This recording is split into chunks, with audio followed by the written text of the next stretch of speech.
Hi, thank you for watching my video. Today we're going to put Red Galfer braided brake lines on a 2008 CBR 1000RR. So this is a pretty easy task. First thing we got to do is get the fluid out of the old system. So on this CBR there is a little retainer that locks the cap onto the reservoir. We just need to take a Phillips screwdriver and back the screw out a little bit so we can get the cap off. So since I'm working outside and this is on the ground, you want to have something clean on the ground that you can set your reservoir cap and diaphragm into. So we're just unscrewing the cap, and the cap, diaphragm, and retainer all come out as one piece. And then there's one little extra little part that Honda puts in their reservoirs sometimes, and this would be a communion wafer. Not really, it's a piece of styrofoam. It just helps you view the brake fluid in the reservoir a little bit easier. So next, we're going to remove this rubber cap. If your bike doesn't have one of these rubber caps, I strongly suggest you go to the auto parts store and you get one. You can get one that fits a grease cert or just a bleeder valve nipple cover on the interwebs. But you definitely want to make sure that your bleeder valve is clean. See all that rusty funk that's in there? If that cap wasn't on, it would be much worse. And I can tell that this brake fluid's been in the bike since 2008. Otherwise, it wouldn't be that color. So we're going to put our Mighty Vac together. You can get a Mighty Vac at Harbor Freight or at eBay. They're about $40 for this particular model. I probably have 5 of them. I suggest you should have at least one of them in your toolbox. You can get it on eBay. It makes bleeding any brake system just a simple task. It's very difficult to bleed a motorcycle brake system without a vacuum pump. So for $40, this is a good purchase. I suggest you get one for yourself. So you see the color of that brake fluid, that's dot 4 that's coming out of this. Dot 4 is a golden honey light clear color, not a sweet tea brown color. So your brake fluid should never ever be this color. If it is, you need to just stop watching my video right now and go out and bleed your brakes. So now that I have the reservoir empty, I'm going to take a clean paper towel and I'm just going to shove it down in my reservoir. It's going to do two things. It's going to get the old fluid out of the bottom of the reservoir, and it's going to kind of clean up the inside when I pull it out. So I want to make sure that the bike has any brake fluid cleaned up as I go. Don't drip brake fluid somewhere on your bike and leave it set. That's just bad. It's no good for anything. So with my 12mm wrench, I'm going to break free both banjo bolts on each end of the old brake system. All I'm doing is just breaking them loose. I'm not opening them up to where they're going to start leaking or anything.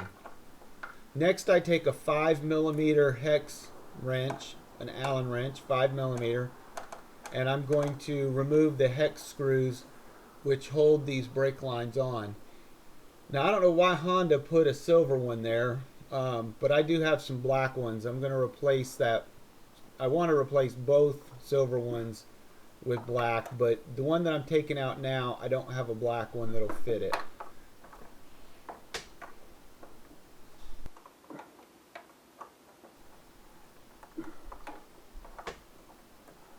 So I've got this one loose, and then I'm going to take a 5mm socket and finish pulling it out once I feel that I can turn this screw with my fingers.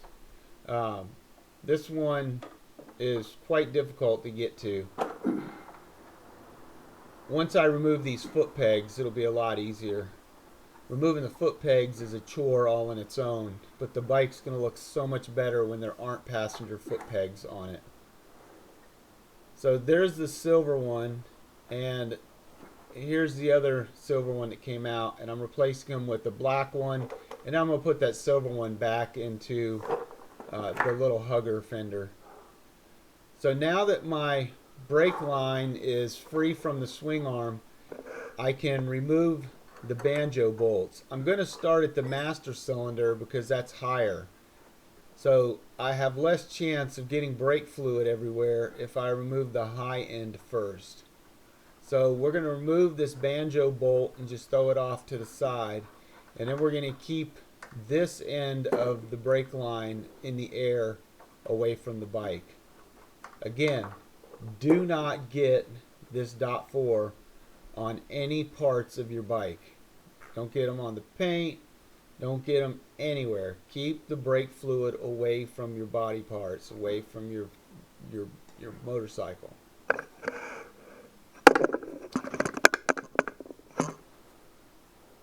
So now we're going to remove the banjo bolt on the caliper. Easy enough. Just unscrew it. If fluid's going to come out, I would expect it to come out of this end. So I just throw my brake line off to the side, and here's my hardware kit for my new brake line. I really like the Galfer product. It's good quality. You can get the brake lines in almost any color that you desire. I've been doing red lately. This bike's going to be blue, so the red's really going to stand out. They label it to which end needs to go where. So kind of a no-brainer. The label says master cylinder, so we're going to put this end up by the master cylinder. We want the banjo bolt to be pointing upwards. And when we do this, we want a crush washer on the banjo bolt, then we want the banjo, and then we want another crush washer. This is going to save our system from leaking in the future, so make sure you use both banjo bolts. And if you screw up the install on one end or the other, Galfer gives you 2 extra. That's right, they give you 2 extra crush washers. So if you screw one end up, use the new crush washers. Very important. When you install these banjo bolts, only put the banjo bolt in finger tight for now.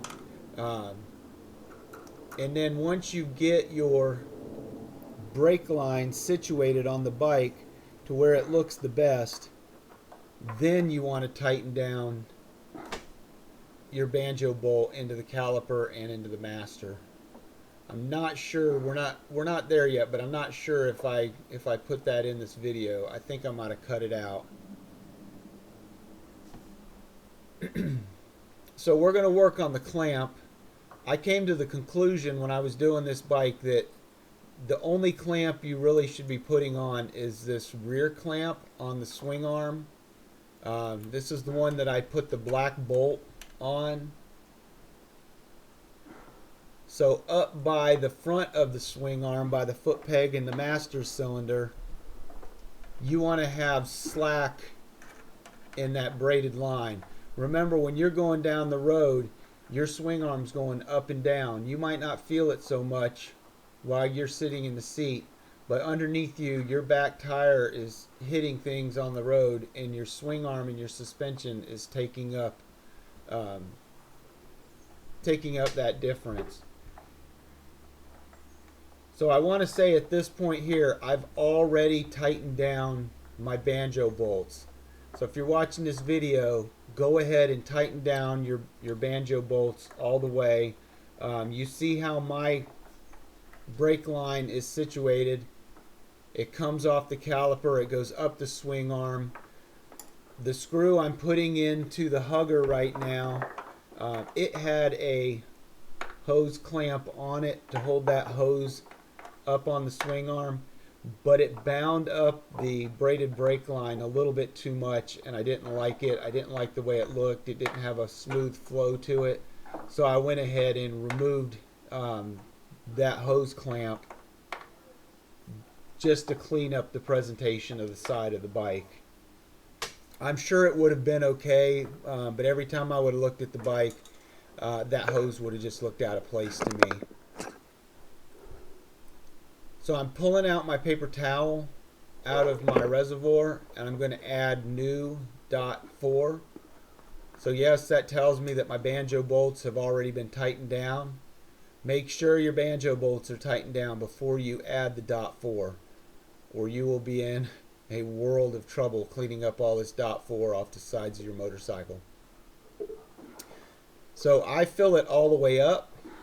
I go past the full line because I want to pull as much .4 through the system as I can. I want to make sure that the new .4 gets in the caliper and as much of the old .4 comes out of the bike. And I will flush the system twice just to make sure that I get as much new .4 in the system. You don't have to. It's just kind of a safety precaution for me. .4 is cheap. It's less than $5 for that little pint bottle. With the Mighty Vac, it's very quick. Typically, the Mighty Vac will get all of the air out of the system with the first time you do it. So right now, pushing on the brake pedal, the brakes are there. They're spot on. So I'm going to overfill again. And this time, I'm going to pull brake fluid through the reservoir, and I'm going to bring the fluid line just below the full line. And then before I put the reservoir back together, I'm going to top it off just a little bit. So when this system is closed up, I'll have brand new pads, brand new brake lines, brand new fluid, and it's going to be at the high level. So you can look at your reservoir between the full and the low or the minimum fluid level on the reservoir, and that's a good way to know how much brake pads you have available on your brakes by how much fluid is in your reservoir. So you know that if you added fluid to your system and you come back 6 months later and the fluid in your reservoir is half gone, then you know your brakes are pretty much half gone. So here we go. It's not a great picture because that reservoir is a little bit discolored. Dirty brake fluid does that to the reservoir, but you can see where the new fluid line is. And I'm just going to bring it up right to the bottom of the full line, right there. So here's my communion wafer going into the reservoir. Now here's the diaphragm. This diaphragm, and it's going to be the same in yours, is probably going to be full of water, moisture on the inside. So push it out, wipe it down, wipe it dry. This is the part that goes into the reservoir. And then push it through the opposite way. And this side is almost always full of moisture. Remember, brake fluid attracts moisture. So that's what turns your brake fluid a different color, is the more moisture that gets into your braking system, the darker the color of the brake fluid. So we put that diaphragm back together and drop it down inside the reservoir. Then there's a little retaining ring that holds that diaphragm into place, that holds it round inside of the reservoir. So we want to wipe that clean. Again, you see it in my hands, it's the wrong color. It's the wrong color because of the brake fluid. So now that that's in, we're going to go ahead and clean off the cap. The cap usually has moisture in it, so we want to wipe that dry. And then we just want to screw it back down onto the bike. We want to get that tight, and then we'll take our Phillips screwdriver and we'll tighten down this screw. Now, just earlier in the video, like a minute ago, you saw me putting that rubber cap on top of the bleeder valve. Make sure that you replace that cap on that bleeder valve. You do not want dirt and debris as you're riding down the highway getting in that bleeder valve, because if you can't bleed your brakes, it's going to be just a pain in the butt next time you do this chore. So keep the mechanisms of your bike nice and clean and working properly.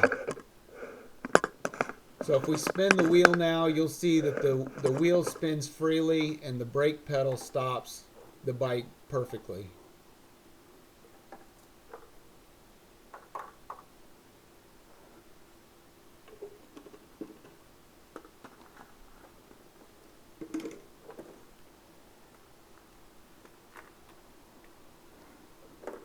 So thanks for watching my video. I hope you learned at least something in it, and please watch some of my others.